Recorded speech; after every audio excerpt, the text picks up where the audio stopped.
오늘 우리 목장 섬기는 분들하고 이제 말씀 우리 예배 드리기 전에 말씀을 나눴는데 그런 이야기를 함께 나눴어요.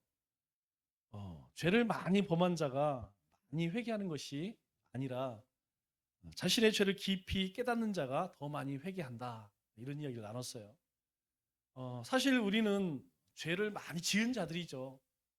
그런데 우리의 삶에 하나님의 은혜를 경험하면 죄를 깨닫게 되는 것이고, 죄를 깨닫게 되면 하나님 앞에 더 많이 회개하는 것 같아요. 그래서 더 많이 회개하는 사람이 은혜를 더 깊이 깨닫고 더 많이 감사하고 또 더 사랑하게 되죠. 그것이 안 되면 우리의 삶에 주님께서 명령하신 일들을 행하기가 굉장히 어렵습니다. 그래서 우리는 더 많이 회개하고 더 감사하고 더 사랑하는 삶을 살아야 하는 것이죠. 하나님의 자녀로 산다는 것, 그것은 곧 예수님을 믿는다는 것이죠. 즉, 예수님을 믿는다는 것은 제가 예수님을 믿습니다. 이 얘기는 우리가 하나님의 자녀로서 살아가는 것입니다.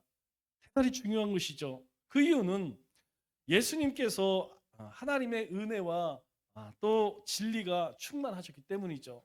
이 예수 안에 바로 하나님의 은혜와 하나님의 진리가 충만하셨다. 우리 요한복음 1장 14절에 보면 주님이 오실 때에 그렇게 이야기하죠. 말씀이 육신이 되어서 하나님이 말씀하신 대로 그 말씀이 우리 가운데에 육신이 되어 오셨는데, 그가 우리의 영광을 보니 아버지의 독생자의 영광이요 그 안에 진리와 은혜가 충만하더라. 그렇게 이야기를 하죠. 그러니까 우리가 예수님을 더 깊이 깨닫게 되면 우리 가운데에 하나님의 은혜와 진리가 충만하게 되는 것입니다. 그래서 초대교회 성도들이 이 예수님에게서 하나님의 은혜와 진리를 보았기 때문에 예수님 안에 정말 하나님의 은혜와 진리가 충만하구나. 그래서 그들이 그 수많은 핍박을, 그 고난을 견뎌낼 수 있었던 것이죠. 왜 그래요? 우리가 예수를 믿는다는 것은 곧 하나님의 은혜가 우리 가운데 함께하는 것이고, 그 하나님의 진리가 우리 가운데 있기 때문에 어떠한 핍박이 와도 그들은 굴하지 않고, 여러분 그 당시에 이 초대교회 때의 핍박이라고 하는 것은 상상할 수가 없습니다. 정말 이것은 견딜 수 없는 그런 핍박이었어요. 뭐 그냥 죽이면 얼마나 좋겠습니까? 그런데 하나님을 부인할 때까지 그렇게 고문을 하고 정말 견딜 수 없는 그런 환란이었죠. 그 가운데서도 어때요? 그러한 순교를 통하여서 복음은요 땅 끝까지 계속 그렇게 전해졌죠. 우리 조직 신학의 아버지라고 이야기하죠. 벌고프라는 분입니다. 이분이 하나님의 은혜에 대해서 이런 이야기를 해요. 은혜란 성도를 다스리시는 하나님의 통치 방법이다. 그러니까 하나님은 하나님의 백성들을 어떻게 다스리시느냐, 은혜를 주심으로 다스린다는 거예요. 그러니까 우리 가운데 하나님의 은혜가 떨어지면 하나님의 다스림, 즉 하나님 말 안 듣는다는 것이죠. 그런데 우리 안에 하나님의 은혜가 충만하면 하나님께서 우리에게 말씀하신 것을 순종할 뿐만 아니라 목숨까지도 내걸고 그 하나님의 뜻을 쫓아 살아가게 된다는 것입니다. 즉 은혜라는 것은 그저 죄인인 우리를 용서하시고 하나님의 은총 가운데 사는 것, 그것을 넘어서 은혜라는 것은 하나님의 인격이고, 은혜는 거룩한 하나님의 영향력이다. 그렇게 이야기하는 것이죠. 그러니까 우리가 매일 기도를 통하여 은혜를 받고, 말씀을 통하여 은혜를 받고, 말씀을 묵상함으로 은혜를 받고, 그래서 은혜가 있으면 우리는 하나님의 거룩한 영향력 안에 하나님의 인격을, 하나님의 속성을 가지고 살아갈 수 있다는 것이죠. 여러분 실제 그렇지 않아요? 여러분 은혜가 우리 안에 있으면요 모든 것이 다 좋아 보이고 모든 것이 다 용서가 되고 모든 것이 다 아름답습니다. 그런데 은혜가 떨어지면 왜 이렇게 마음에 안 들어? 의자가 줄이 안 맞네, 청소가 안 됐네, 뭐가 어쨌네, 그냥 날카로워지죠. 그래서 뭐 다툼이 일어나는 거예요. 그러나 우리 안에 은혜가 들어오면 모든 것이, 은혜가 충만하면 모든 것이 감사해요. 작은 것도 감사하고 작은 것에 감격하고 그리고 작은 것에 하나님께 영광을 돌리게 되는 것이죠. 그래서 은혜는 한마디로 한 번 받는 것이 아니라 이 은혜로 하나님 우리를 양육하고 성숙시키는 방법이라는 것입니다. 뿐만 아니라 지속적으로 우리의 삶을 간섭하시는 하나님의 손길이라는 것이죠. 그래서 우리는 날마다 그 은혜의 자리에 머리를 드밀어야 돼요. 이게 참 중요합니다. 여러분, 이 시간은 분명히 하나님이 우리에게 은혜 주시는 시간이에요. 그런데 이 은혜의 시간에 어디 뭐 친구들과 함께 노는 자리, 뭐 이런 자리에 가 있으면 여러분 은혜 받을 수가 없다니까요. 하나님이 은혜를 주시는 곳이 있어요. 여러분 그곳을 찾아다니시기 바랍니다. 우리가 얼마 전에 말기 참회 했잖아요. 저는 이 말기 참회를 하면서 참 은혜를 많이 받습니다. 왜냐하면 그 시간이 아니면 뭐 했겠어요? 드라마 보겠죠. 저기 신사와 아가씨를 보든지 아니면 뭐 엉클을 보든지 뭘 보고 있겠죠. 그러나 그 시간을 정했기 때문에 그 시간에는 딱 덮고 뭐 해요? 찬양하는 거예요. 혼자 찬양하는 것도 되게 민망합니다. 예. 그런데 그 말씀을 읽고 또 우리 복음 메시지를 이렇게 읽으면서 여러분 어떻습니까? 이네 이런 일 들 때도 있겠지만 저는 그것을 매일 할 때마다 은혜를 경험합니다. 뭐 천국 내비게이션, 인생 계획 모르는 거예요. 다 아는 거예요. 그럼에도 불구하고 그것을 쭉 읽으면서 내가 이런 과정을 통하여 하나님이 나를 은혜를 베푸셨구나. 그래서 내가 하나님의 자녀가 되는구나. 그래서 내가 하나님의 자녀로서 이렇게 살아가는구나. 라고 하는 하나님의 은혜, 하나님의 손길을 느끼게 되는 것이죠. 그래서 자꾸 은혜가 있는 것을 찾아가야 돼요. 귀찮게 왜 앞으로 1001일 작전기도 그냥 40일만 하지 그런 생각 들 때도 있어요. 그런 거 안 하면 저도 편합니다. 그러나 그렇게 은혜의 시간들을 자꾸 만들어내면 내가 자꾸 그 은혜 가운데 사는 것이고 그 하나님의 손길을 우리가 자꾸 경험하는 것이에요. 여러분 그러다 인생 가는 겁니다. 벌써 1월달 왔는데 벌써 오늘이 며칠이 19일이에요. 이번 주일 23일입니다. 23일 지나면 그 다음 30일 한 달 다 가버리는 거예요. 12분의 1이 벌써 다 지냈어요. 우리 인생 그렇지 않습니까? 50이었는데 벌써 60, 70이에요. 엊그저께 10대였는데 20, 30 금방이더라고요. 우리 인생이 어디에 머무느냐? 여러분 진리라는 것은 시간이 아무리 지나도 바뀔까요? 바뀌지 않을까요? 바뀌지 않습니다. 여러분 하나님의 진리는요 아무리 세대가 바뀌고 시간이 지난다고 해서 절대 바뀌지 않아요. 우리 여자분들이 제일 좋아하는 것이 무엇이냐면 선물을 받을 때 제일 좋아하는 뭐 이거겠지. 근데 이것보다 더 좋아하는 게 뭐냐면 다이아몬드, 금. 여러분 금떼기로 만든 건 다 좋아합니다. 금으로 만든 코걸이, 귀걸이, 그리고 뭐 팔걸이, 그리고 뭐 발목에다도 하는 게 있어요. 발걸이. 하여튼 걸 수 있는 거 금으로 만들었다면 다 좋아해요. 또 여러분 목걸이나 반지에 다이아가 껴 있으면 더 좋지. 금반지에다가 다이아 막 이렇게 막 붙어 있으면 뭐 이거는 그냥 뭐 이로 말할 수 없는 거죠. 그러면 왜 다이아몬드나 금을 좋아할까요? 또 그것들은 왜 비쌀까요? 그 이유는 무엇이냐면 아무리 금에다가 다이아몬드에다가 물리적인 힘을 가해도 불로 아무리 구워도 그 성질이 바뀌어요? 안 바뀝니다. 그래서 귀한 거예요. 이것들은요 아무리 이 뜨거운 걸로 가열을 하면 다른 것들은 다 없어져. 자기 형체가 없어져. 그런데 얘들은요 모양은 바뀌어요. 이쁜 모양에서 바뀌어서 물처럼 바뀌지만 그 성질, 금의 성질, 다이아몬드 성질 안 바뀝니다. 그래서 이게 귀하다는 거예요. 그래서 결혼할 때 금반지 끼는 게 다른 게 아닙니다. 비싸서 받는 것이 아니고 이 다이아를 받는, 금을 받는 이유는 변하지 않는다. 이 사랑 변하지 말자. 그래서 비싸죠. 예수님이 진리신 이유도 마찬가지입니다. 예수님이 왜 진리느냐? 하나님의 말씀이 왜 진리느냐? 영원토록 변하지 않기 때문에 세상의 모든 것들 다 바뀝니다. 내가 당신 없으면 못 살아. 정말 못 살아. 여러분 한 번, 두 번 거짓말하고 여러분 그래 보세요.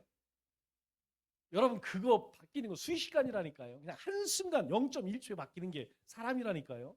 세상의 모든 것은 다 바뀌지만 하나님의 말씀과 예수 그리스도의 사랑은 바뀌지 않는다는 거예요. 그래서 진리라고 이야기하는 것입니다.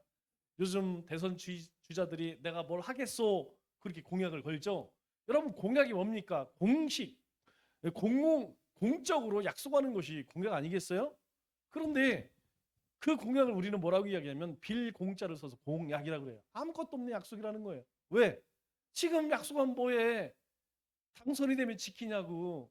우리가 찍은 시장님, 여기 뭐 시의원, 뭐 무슨 의원들 그렇게 하기 전에는 찾아와서 뭐 어떻게 하겠다. 나 한 번도 우리 동네 수국동에서 그 사람들 본 적이 없어요. 아이고 도대체 요즘에 어떻게 살고 계십니까? 뭐가 힘듭니까? 와서 한번 물어보고 살펴보는 거 내가 보질 못했어요. 여러분 지나면 끝이라는 거예요. 그러나 하나님의 말씀은 반드시 지켜진다는 것입니다. 하나님께서 우리에게 약속하신 것은 반드시 이루어진다는 것이죠. 그래서 우리에게도 말씀을 믿고 말씀대로 살고 말씀을 전하라고 우리에게 당부하시는 것이죠. 오늘날 우리들도 성령님을 통해서 사도들이 예수님의 제자들이 예수님을 통해서 경험했던 그 은혜와 진리를 알고 경험하게 하신다는 거예요. 그들만 그런 것이 아니라 오늘 이 시대에도 하나님의 영이 우리 가운데 함께 함으로 우리도 동일하게 그것을 경험하게 하신다는 것입니다. 성령님께서 우리를 매일 그렇게 은혜와 진리의 삶으로 이끄신다는 거예요. 문제는 무엇이냐? 그것을 쫓느냐, 순종하느냐, 순종하지 않느냐. 여러분 성령님을 다른 이름으로 뭐라고 이야기해요? 보혜사라고 이야기하잖아요. 우리를 돕는 분이라는 거예요. 그런데 우리에게 하나님의 뜻을 하나님의 말씀을 계속해서 알고 그렇게 깨닫게 해도 내가 순종하지 않으면 여러분 그거 아무런 능력이 될 수 없다는 것이죠. 오늘 우리가 그 성령님의 인도하심을 따라서 은혜와 진리 가운데 살 때 우리 가운데 나타나는 것을 사도 바울이 뭐라고 이야기합니까? 착함과 의로움과 진실함이다 그렇게 이야기를 하죠.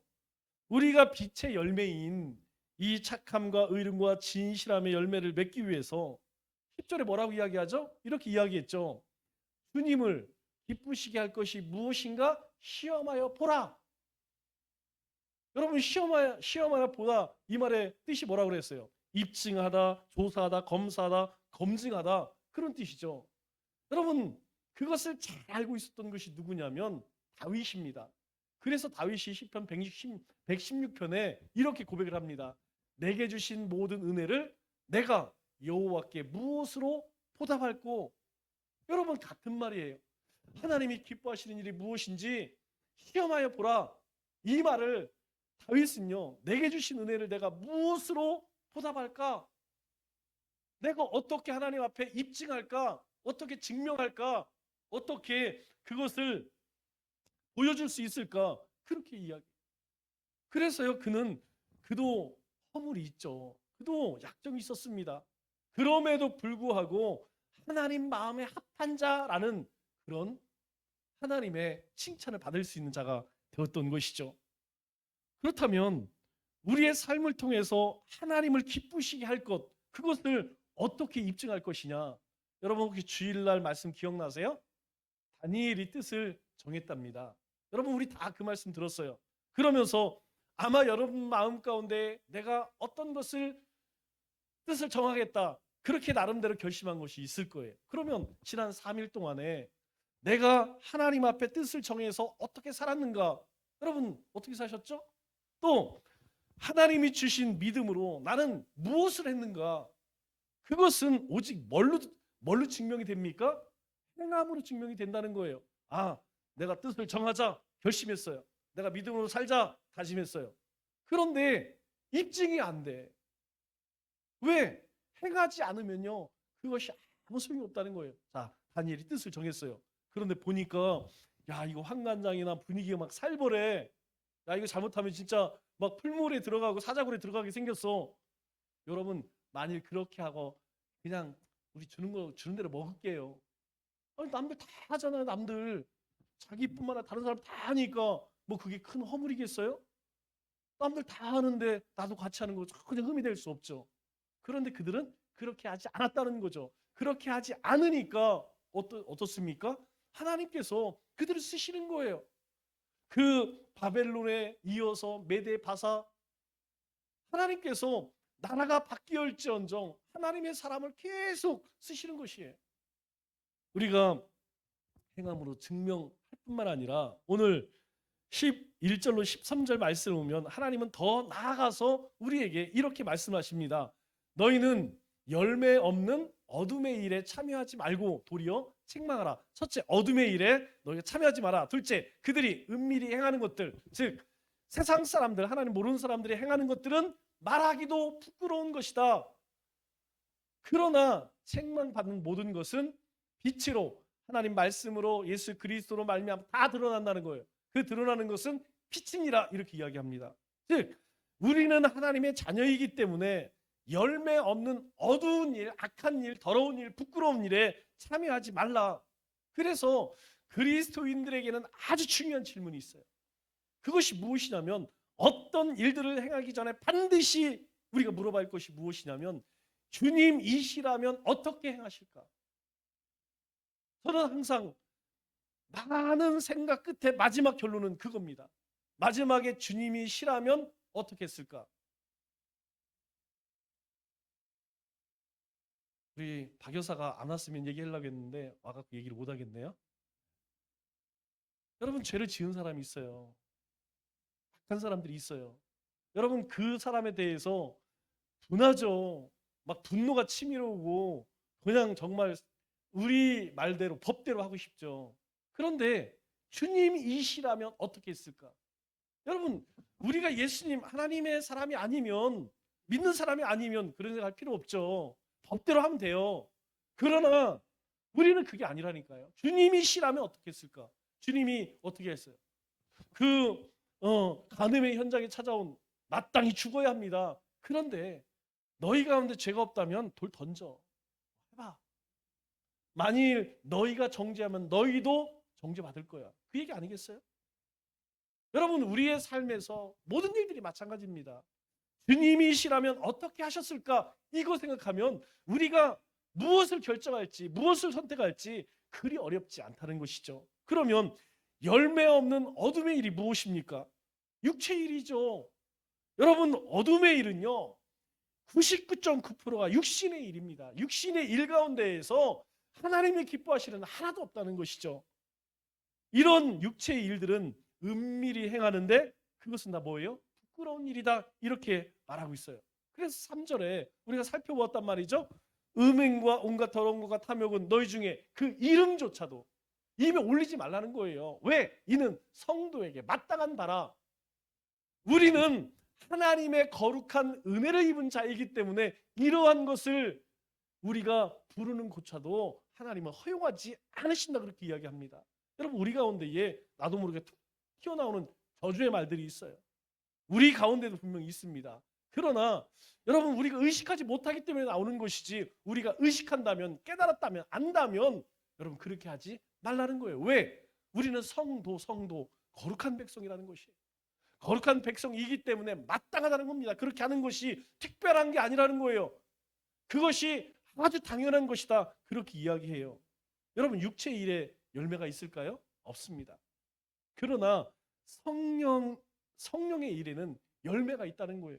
그래서 갈라디아서 5장 19절로 21절에 육체의 일은 분명하니 주님이 이야기하시는 거예요. 육체의 일은 분명하니 음행과 더러운 것과 호색과 우상 숭배와 주술과 원수 맺는 것과 분쟁과 시기와 분냉과 당 짓는 것과 분열함과 이단과 투기와 술 취함과 방황함과 또 그와 같은 것들이라. 이것들은 다 하나님이 미워하시는 일이라는 거예요. 왜? 육에 속한 일이기 때문에. 그래서 전에 너희가 경계한 것 같이 경계하노니 이런 일을 행하는 자는 하나님의 나라를 유업으로 얻을 수 있다? 없다라고 이야기해요. 다시 하겠어. 육체의 일을 그것조차 하지 말라는 것입니다. 여러분 우리가 이 하나님의 말씀을 모르면 나도 모르게 이것이 정의다라는 이름으로 우리는 이렇게 행한다니까요. 여러분 우리의 정의가 중요한 것이 아니라는 것입니다. 하나님께서 기뻐하시는 일이냐 기뻐하지 않는 일이냐, 이것이 더 우선이라는 거예요. 그러나 성령의 일은 22절 뭐라고 이야기합니까? 오직 성령의 열매는 사랑과 희락과 화평과 오래 참음과 자비와 양성과 충성과 온유와 절제니 이와 같은 것들은 그 말 법이 있느냐? 없다라는 것이죠. 왜? 누가 하는 것이기 때문에? 하나님이 우리의 삶에 역사하시는 일들이기 때문에. 우리가 성령, 하나님의 영, 진리의 영 가운데 사로잡혀 살면 우리 가운데 이러한 열매들이 나타난다는 거예요. 그래서 우리의 삶에 성령의 열매가 나오는지 아니면 육체가 열매가 나오는지 우리는 분별해야 돼요. 내 삶에 그 아까 이야기했던 육체의 일이 드러나고 있는지 아니면 성령의 열매가 드러나고 있는지 여러분 잘 모르시면 저한테 오세요. 제가 잘 알려드릴게요. 13절에 또 뭐라고 이야기합니까? 그러나 책망을 받은 모든 것은 빛으로 말미암아 드러나나니 드러나는 것마다 빛이니라, 이렇게 말씀해요. 책망받는 모든 것이 빛으로 드러난다. 그렇게 드러나는 것마다 빛이다 라고 이야기합니다. 여러분 이 말의 의미가 뭐냐면 우리가 어둠의 일들, 아까 육체의 일이죠. 그 육체의 일들을 우리가 하나님의 말씀으로 책망을 받으면 그 어두운 일들이 드러난다는 거예요. 그러니까 우리가 스스로 생각할 때 나는 죄가 없어 라고 생각되는데 하나님의 말씀 앞에 서면, 이 진리 앞에 서면, 예수님 앞에 서면 우리의 그 죄악들이, 연약함들이 다 드러난다는 것이죠. 그런데 그렇게 드러나면 뭐예요? 빛이 된다는 거예요. 왜 그렇습니까? 예전엔 내가 지금 어둠의 일을 하고 있는지 아니면 육체 일을 하고 있는지 몰랐어요. 그런데 빛으로 말미암아 예수님으로 말미암아 깨닫게 되면 그 사람은 반드시 회개하게 된다는 것이죠. 왜요? 우리 안에 하나님의 영이 있으니까 우리 가운데에 도저히 괴로워서 못 산다는 것이죠. 여러분 우리가 누군가를 미워하고 그 사람과 함께 앉아서 예배 드릴 수 있을까요? 여러분 그건 둘 중에 하나예요. 둘 중에 하나. 그 사람을 정말 미워하지 않는 것이거나 예배가 가짜거나. 여러분 우리는 그게 안 된다니까요. 그래서 예수님이 하시는 말씀이 너희 가운데 그런 다툼이 있다면 먼저 가서 사화하고 화해하고 와서 하나님께 예배드리고 하나님께 예물 드리라는 거예요. 너희 마음 가운데 분함이 악함이 가득하면서 하나님 앞에 예물을 드리고 하나님 앞에, 그러면 하나님 그것을 가증히 여기신다, 그렇게 말씀하는 것이죠. 그래서 드러나야 한다는 거예요. 세례 요한이 세례를 베풀 때에 많은 사람들이 옵니다. 근데 그 가운데 이제 그 이상한 사람들이 있죠. 항상 어디 가든 초치는 사람들, 바리새인과 서기관 이런 사람들이 오는 거예요. 그 사람들을 향해서 뭐라고 이야기합니까? 너희가 회개의 열매를 맺으라, 이렇게 이야기해요. 회개의 열매를. 회개의 열매를 회개했다면 너희의 삶에, 너희 가운데에 빛이 비추어졌다면, 하나님의 말씀이 너희 가운데 있다면 너희의 삶에 뭔가 변화가 있어야 되지 않겠느냐. 회개의 열매를 맺으라, 그렇게 책망을 합니다. 그러면 우리는 어떨까요? 여러분 우리는 빛이 무엇인지, 또 빛 가운데 거는 빛의 자녀들이라고 이야기를 합니다. 그런데 우리 가운데의 어두운 일들을 어떻게 해요? 자꾸만 숨기려고 해. 자꾸 드러내야 하는데 하나님의 말씀이 우리를 괴롭게 하여서 우리 가운데에 자꾸 그것을 하나님 앞에 내어놓으려고 하는데 어떻게 해요? 자꾸 숨기려고 한다는 것이죠. 그런데 그 숨겨두는 것들은 여러분 다 뭐라고 이야기해요? 오늘 보니까 부끄러운 일들. 여러분 부끄러운 일이라는 거예요. 만일 우리 가운데 자랑거리가 있으면 여러분 어떻습니까? 여러분 동네마다 옛날에 이런 거 많이 봤어요. 요즘에는 뭐 좀 검사가 됐다, 뭐 변리사가 됐다, 동네에서 뭐 학교 어디 붙었다 그러면 프랜카드 걸어놓고 그냥 사람들 불러서 잔치 부르고, 지금도 이래. 지금도 우리 가운데에 자랑거리가 있으면 그냥 어떻게 해서든지 이야기한다니까. 그냥 남들 없는 반지 받으면 왜 이렇게 그냥 땀이 나는지 모르겠어. 여러분 그렇지 않아요? 우리 가운데 자랑거리가 있으면 막 드러내고 싶은 거예요. 그러나 어두운 것들, 하나님이 기뻐하지 않는 그런 것들은 자꾸 숨겨두려고 한다는 것이죠. 그런데 그 숨기려고 하는 것들, 어두운 것들, 하나님의 말씀으로 책망을 받으면 그것이 다 드러난다는 거예요. 드러나면 뭐라 그래요? 빛이라. 왜? 하나님의 말씀은 살았고 운동력이 있어서 우리의 연약함을 다 드러나게 하는 거예요. 우리를 새롭게 한다는 것입니다. 우리를 하나님의 사람으로 만든다는 것이에요. 우리가 예수를 믿는다는 것은 어둠의 세계에서 빛의 세계로 나가는 거 아니겠습니까? 여러분, 우리는 더 이상 어둠에 거하는 자들도 어둠의 종도 아니라는 거예요. 우리는 빛된 자녀라는 것입니다. 물론 여러분, 이 일들이 우리의 힘으로는 안 돼요. 하나님의 은혜가 있어야 됩니다. 하나님이 인도해 주셔야 한다는 것이죠. 왜? 그리스도 안에 이 빛이 있기 때문에 우리가 그 주님 안에 거하면, 그 주님의 말씀을 쫓아 살려고 하면 우리 가운데 그것이 드러난다는 것이죠. 그래서 빛에 가까이 갈수록 여러분 어떻습니까? 우리 자신이 얼마나 어둠의 존재인지 깨닫게 되는 거예요. 우리가 말씀 앞으로 가고 주님 앞에 서면 설수록 내가 이런 존재구나. 내가 이렇게 훌륭한 사람이었네. 나는 참 의인이구나. 여러분, 이런 사람들은요, 하나님의 말씀 정말 모르는 거예요. 우리가 말씀 속으로 깊이 들어가면 들어갈수록 정말 내가 이런 사람이었구나. 이런 나에게 하나님이 은혜를 베푸셔서 하나님의 자녀로, 또 자녀로 살아가게 하시는구나. 여러분, 매일 예배 드릴 때마다 여러분 그 생각 안 드세요? 저는 매일 설교를 준비할 때마다 내가 이런 사람인데 하나님의 말씀을 맡겨주셔서 전하게 하시는구나. 여러분들에게 전하기 전에 제가 먼저 깨달아요. 이런 사람에게 하나님께서 이 귀한 말씀을 맡기셨구나. 그래서요, 성도란, 그리스도인이란요, 세월이 가면 갈수록 나 참 괜찮은 사람이다, 그렇게 생각하는 것이 아니라 시간이 지나면 지날수록 내가 죄인 중에 괴수구나. 여러분, 그렇게 고백되는 거 아니겠습니까?